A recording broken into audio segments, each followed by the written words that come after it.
Hi, excuse me. Hi. Pwede ka ma-interview?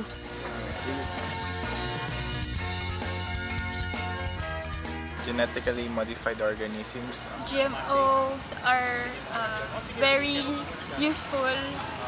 It's a very useful technology, yung genetically modified organisms, which can help the farmers. These are plants which are inserted with gene to further improve the capability or capacity of the plant to yield. Hindi lang naman po crops yung example ng GMO. There are also animals and sa health sectors like insulin and other medicines.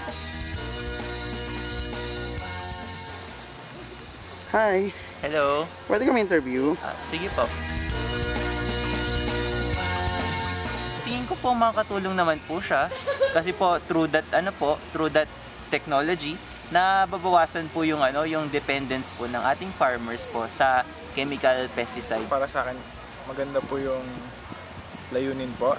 Katulad po ng mga genetic engineering, parang maganda po for improvement po ng crops para din po sa protection nila.